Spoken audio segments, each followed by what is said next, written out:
hop out of my truck, right? And I start booking it. And I mean, I'm running fast.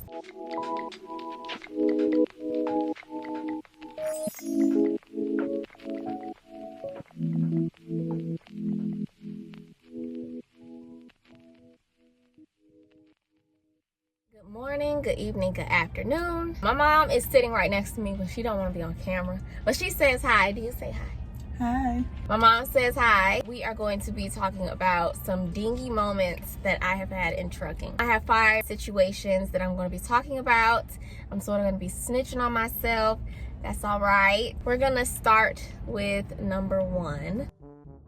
At this point, I was working for Universal, so I had already been over the road for a year, and this was like my 2nd year driving. I had been working for Universal for, I would say, probably about 3 months at this point, and every day I would pick up a trailer, go to 3 different stops, and then come back, drop the trailer off. So this time around, I picked up my trailer, everything was normal, did my inspection, all that, pulled up to my first stop, and I went to go and open the door so that I could get unloaded. So I opened the first door, which is the door off to the right, and then I went to try to open the second door off to the left, and when I pulled the handle and I tried to pull it open, it wouldn't open. So I was sort of confused. Sometimes when the hinges are not aligned, they sometimes make it hard for the door to close or things like that. So when I was realizing that it wasn't opening, I started to feel like, well, maybe I'm just in the wrong spot on pavement, like maybe I'm on uneven pavement or something like that. So I had gotten my truck and I had pulled up a little bit onto some more even pavement. Then I got back out and I tried to open it and it wasn't budging. I'm like, what's going on? So at this point, I'm like, okay, well, I gotta get this door open because I'm right here and they're not gonna be able to unload me and my doors aren't open. So I climbed inside the truck. I ended up trying to kick the door. So I'm on the inside kicking the door, trying to open it, and again, it's not budging. So at this point, I'm confused and I'm a little frustrated because I'm like, all right, there's no reason why this door shouldn't be opening. Maybe something happened where it's jammed. So I'm like hitting on the door. I'm pulling on the door with all my weight. I'm kicking on the door and nothing's working. So I'm like, okay. I ended up calling roadside service. And when I called them, I'm like, okay, listen, I know this might sound crazy, but I can't open my door. Something's wrong. It's jammed. And the thing about it is, with Universal, they didn't have someone come to me. I had to go to the nearest shop that was nearby, which I believe it was a TA. So I had to leave the customer that I was at. So I went to the TA. And when I got there, I told them that Universal called on my behalf and that I had an appointment. They're like, okay, well, let's go ahead and check this trailer door. So the guy came up to the trailer. I'm already standing out there and I got like my hands crossed because I'm like, I want you to see what I've been dealing with this entire time, right? So the guy goes and he opens the first door. And then he goes to the door that I was struggling to open. And I'm like, this is the door right here. He's like, oh, okay. So he takes the handle and he pulls it back. And then he goes above and he pulls a secondary handle and he pulls that back.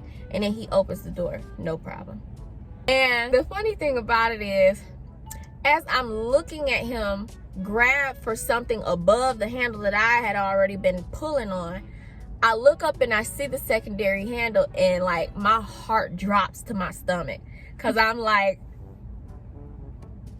where did that come from? You gotta understand, hear me out, because I know y'all about to be like, seriously, you didn't think that there was another handle? I have been working at this company for like 2 months at this point. I have been dealing with their trailers. None of their trailers had a secondary handle.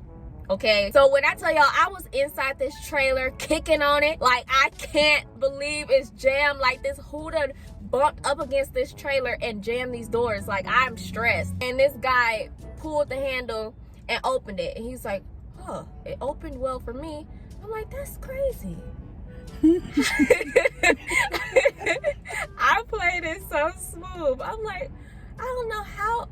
It must have been I was on uneven ground. You think that's what it was? And he's like, maybe so. It didn't open a little bit. I'm like, and he looking like, dang, that's crazy. You know, some stuff happens. You know, some things with trailers, it just happens. And I'm over here like, yeah, they do. And then he's like, well, let's try it again. So he locks the door with both the handles and he calls a partner to come over. And the partner comes over and he's like, hey, try opening this door. So the partner pulls one of the handles and he tries opening it. And then he tries like pulling it. That's when the guy next to him is like, you gotta take this handle off. And that's when he takes the other handle off and he's like, oh, there's no problem. And that's when I realized the issue is the guy that came next after the first guy was my height. And I think the issue was that we were shorter and we couldn't see the handle. Not to mention, not all trailers have that, but I think that a lot of it had to do with the fact that we were short. So we couldn't see the additional handle. So I felt a little better knowing that guy was struggling too, because he was about to get in the truck too at this point. So yeah, anyways, on to the next story. Okay, so the next story, I was still working for Warner, so I was going all 48 states. I was in my first year of trucking. So everything was going normal like it always does. I was going to pick up a load. So I pulled up to this shipper. I can't for the life of me remember what this shipper was, and I got out and I spoke with the person, the guard shack person. So they ended up telling me to make a turn and then a turn and then one turn, but for the life of me, I sort of wasn't paying attention. Sometimes I can be in autopilot and I had a lot on my mind at the time, so what they were telling me was sort of going in one ear and out the other. Can't lie to you. After they told me everything, I responded like, oh, okay. And then I got in the truck, and once I got in the truck and I started pulling off, I started to realize like, you didn't hear anything that they said because you don't know where to go. But I'm like, that's all right, we just gonna make it happen. I'm like, I'm already at the shipper. It's not like I'm looking for the shipper, so I know at least, you know, they're gonna have signs and things like that. I'm still a newer driver.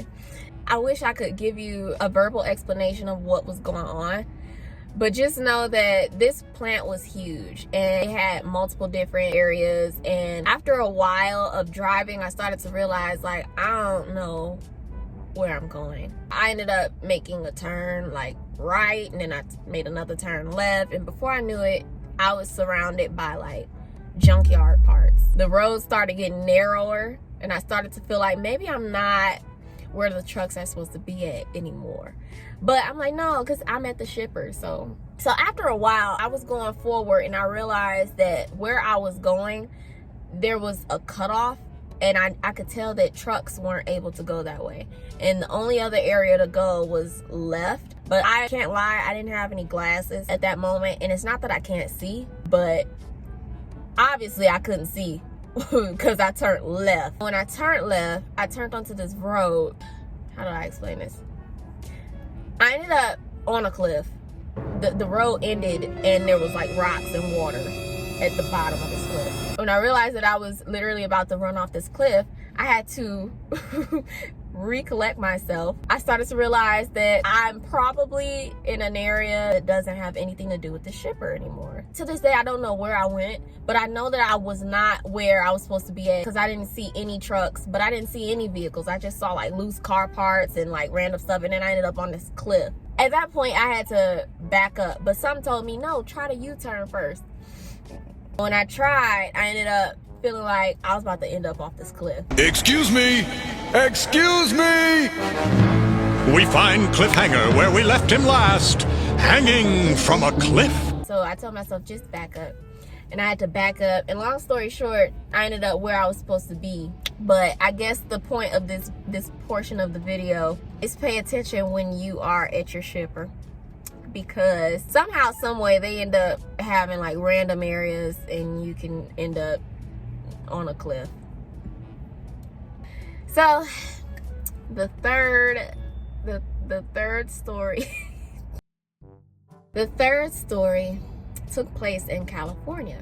I drove all day long and I decided I was gonna park at this specific truck stop. The way that I pulled in, I was able to park in the front because it was still relatively early in the day. So I parked for the day, turned my truck off and everything. Something caught my attention and I looked up. And when I looked up, there was smoke forming on the ground where the grass was, right next to this truck stop. And I'm like, smoke? So I just started paying attention to it, like, whoa, where did this smoke come from? Because I know when I pulled in, I didn't see any smoke. And before I knew it, the smoke turned into fire. When I saw this fire, I immediately felt compelled to do something because I'm like, oh my God, there's a fuel aisle over here. The gas could catch fire and then this whole place could blow up. Like, I'm thinking times 10. I'm like, nobody else sees this fire but me. Like, I'm feeling called as a human being to go get this fire tamed. So I hop out of my truck, right? And I start booking it. And I mean, I'm running fast. I'm running towards this truck stop and I'm not halting for anybody. I'm not even paying attention. I'm booking. And I practically pulled my buttons off and showed the S on my chest. I finally open the door and I'm like running towards the first person I see. And I'm like breathing hard. And I'm like, it's an emergency, it's an emergency. They're looking at me and they're sort of like, what's wrong? Are you okay? I'm like, there's a fire, there's a fire, there's a fire. We need to get this fire taken care of. And I immediately realized that these people, they heard me, but they weren't even half of the level that I was at. Like, my level was up here. They were right here and they weren't even budging. And I remember one of the ladies was like, Diane, I'll be back. And so she's like, come with me, ma'am. So I'm following her. But I'm like, you know, on her heels because I'm wanting to go ahead of her. Like, we need to hurry up. But she's walking slow. We get to the door and she picks up this fire extinguisher that's literally leaning against the door. So we start walking towards the area and she's like literally taking her merry time. I thought she was about to light a cigarette. And I'm over here like, dang, well, maybe I need to chill out. But in my mind, I'm like, this could like literally blow us up. And I'm trying to figure out why you're so calm. This is still a gas station. This is like diesel fuel and everything. We finally get over there, and I kid y'all not, the fire was already gone. And the part that stressed me out was the look on her face. She almost just rolled her eyes. Oh my God. And I was looking at her, and I was like, it was right there. It was like smoke that was residual from what used to be. And I'm like, it was right there. And you could hear like this attitude of an exhale she gave. She was like, and she grabbed the extinguisher and she just squirted it a couple times at the smoke, but there was no fire anymore. I remember saying something like, well, better safe than sorry. By the time I looked back at her, she was halfway turned around, ready to walk back in. So I'm like, oh, okay. My God. I'm like, oh, okay. So I just walked back to my truck. And I don't want to say that was a dingy moment, but she made me feel dingy. Because I was Wonder Woman out there. I ran hard. You did save the day.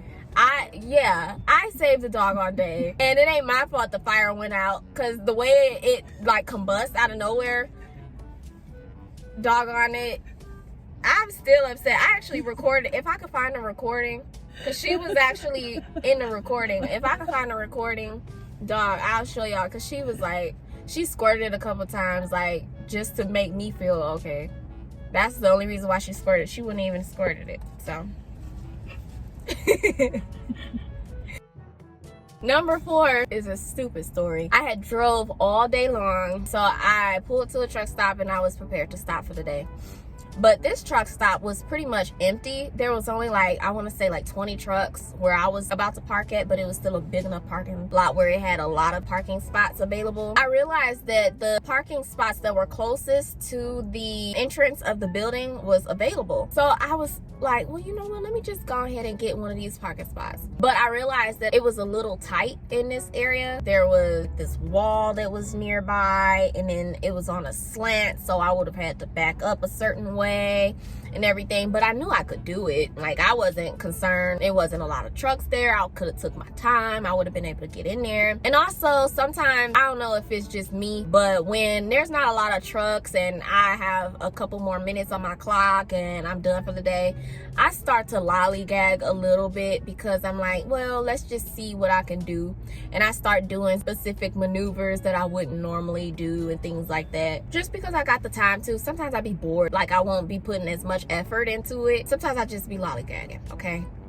So this time around, when I realized that there was like 3 parking spots available in the front, and the only reason why they weren't taken is because it was sort of difficult to get in there, I'm like, well, let me go ahead and get up in here. I attempted the first time and I instantly realized that I was messing up, so I stopped. And I was like, well, let's try it again. So the second time I tried to back into it, and I did a different way, but this time I'm still lollygagging. So I try to blind back into it. And I'm telling you, I'm doing it so poorly that I'm like in all 3 parking spots at the same time. But I'm knowing that I'm not putting as much effort into it. But at this point, I'm like, sometimes when I put half effort into stuff, I still be getting it done. So I'm wondering why I'm doing it this bad. So I'm like, okay, well, we're gonna try it again. Now, the voice inside of me is starting to speak of like, sis, can you do it? But me knowing that I'm not putting no effort into it, I'm like, that's the only reason why you ain't did it, because you ain't put no effort into it. Start putting some effort into it. So I tried again, failed. And I'm like, all right, well, now I'm about to start putting some more effort into it. And so at this point, I've been doing this for like 20 minutes. I started like getting more serious because I'm like, it's taking too long. I'm starting to feel like there's eyes on me. You know, when you start lollygagging and now it's starting to look like you just don't know how to drive. I'm like, now you got to show these people. Like, you just stop playing around. Stop playing out here. You got to show these people you know how to drive. So I'm like, okay, let me go ahead and get into one of these parking spots. I try again. I fail. And this time, I'm almost stuck because I'm against I'm against the wall, and my tractor is like not able to turn. So I'm almost stuck, and I gotta like wiggle my way out. And when I realized I had almost got stuck, I'm like, what's wrong? And it started to frustrate me because it's like, I know these people think I am a trash driver, that I'm like really doing bad and I'm putting all my effort in. So at this point, I'm like, okay, nah, you about to set up right and you're about to get in this parking spot correctly. And you about to show these people, like, you know what you're doing, you just playing. And so this next time, I came up with a game plan. You gonna come, do the snake, you gonna turn around, and then you gonna back into it, right? So I do that. I try to set up exactly like how I said it. And then when I started backing up, I realized that I was starting to fail. So then I'm like, nah, skip that, I'm gonna start over. And I tried to do a U-turn, but this wall was in the way. Now, what happened was, I tried to do the U-turn, and when I realized the wall was in the way, I tightened in on the U-turn. And I guess I was doing the U-turn a little too fast, because when I did this U-turn, I heard something pop. And I was like, and I instantly knew that I had bent my fairings. So I had unraveled my truck at this point, because I was like, I just messed something up. And at this point, I feel all the embarrassment in my armpits because I'm starting to feel fire under my armpits. I loosened up my truck from the U-turn, and I kid you not, the rubber from the side of my truck fell straight to the ground. And I looked down and I was like, what I tell y'all, I pulled away from that area so quick. I'm not even trying to play with y'all. I was so embarrassed. I'm like, I done left evidence. People know that I was over here because I don't have a fairing on this side and it's on this ground and I'm not gonna pick it up. It's about to stay there. So I pulled off, and when I tell y'all, I parked in the furthest back area.